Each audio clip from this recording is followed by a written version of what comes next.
Hi everybody. The 18th edition of the Strade Bianche will be run this Saturday, the 2nd of March. Note that compared to earlier editions, nearly 30k have been added to the parcours, comprising 4 additional gravel sectors, bringing the total to 15, good for around 70k on the wide stuff. This brings the Strade Bianche another step closer to monument status, a status which it already deserves in my book. So let's talk about the 6th monument. The fact the weather has been horrible and that the gravel sectors will be damp and heavy will only add to its levels of epicness. In most occasions the race is won solo, or we get a few riders battling it out in the streets of Siena. Last year Pidcock completed an epic solo, while back in 2021 all of us have Van der Poel's thermonuclear attack on the Via Santa Catarina on their minds. Note that this finish is very specific and punchy. With 2 kilometers to go, the route starts rising at 9%, and with 900 meters to go, the riders hit stone pavement. The gradient here is over 10% until 500 meters from the finish line, reaching 16% at its steepest. We then get a sharp right-hand turn, and the road keeps rising gently till 150 meters to go. The win is usually taken by a one-day specialist of some kind, as you can see from this overview of the winners of the final 10 editions. Back in his days, Cancellara has won the race thrice, and Kwiatkowski, who's also lining up this year around, has won the race twice. Here's an overview of some of the riders lining up with previous experience in this race, and as you can see, the number of riders which have earned top 10 spots here before runs quite deep. We also get 4 former winners at the start. Besides double champion Kwiatkowski, we also have Alaphilippe, Pidcock and Pogačar. And some additional riders with an above-average top 10 track record.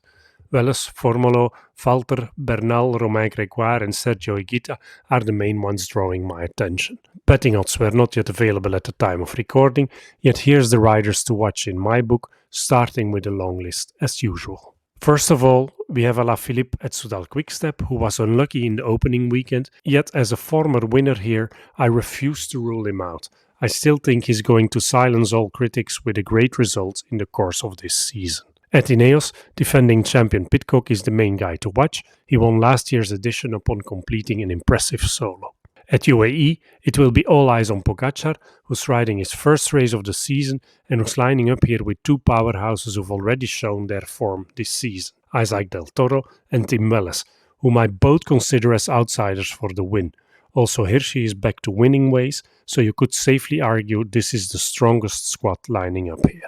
At Jumbo-Visma then, given that the conditions are expected to be tough, I'm going to call Laporte as their top dog. He showed great form in the opening season, and the same goes for Valter, ending on 5th on GC at the UAE Tour, and he's one of those who loves this race, 5th here last year and 4th in 2022. And then Koes, as an ex-mountain biker, should also find a race here that suits him.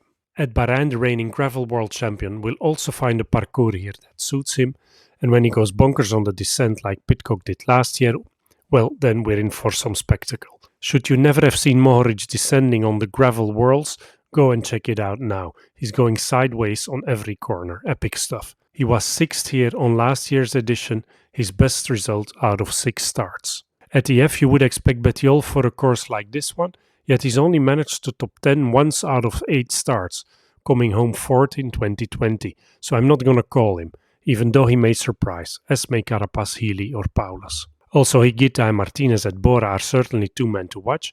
Higuita, who came in 10th here 2 years ago on his first attempt, and my man Dani Martinez, who started this season in cracking form, taking the upper hand of Remco Evenepoel on 2 stages in the Algarve.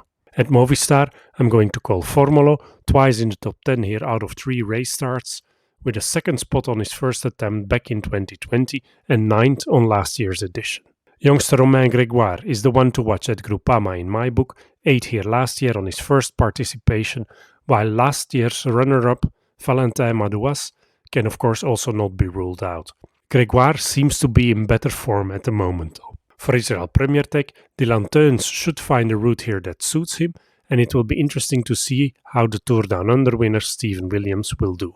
Kroon or Van Eetveld at Lotto Destiny. Kroon was 10th here on last year's edition, while Leonard Van Eetveld just returned from an impressive win on the UAE Tour. At Trek, Skuns seems to be the man in form, judging by the opening weekend.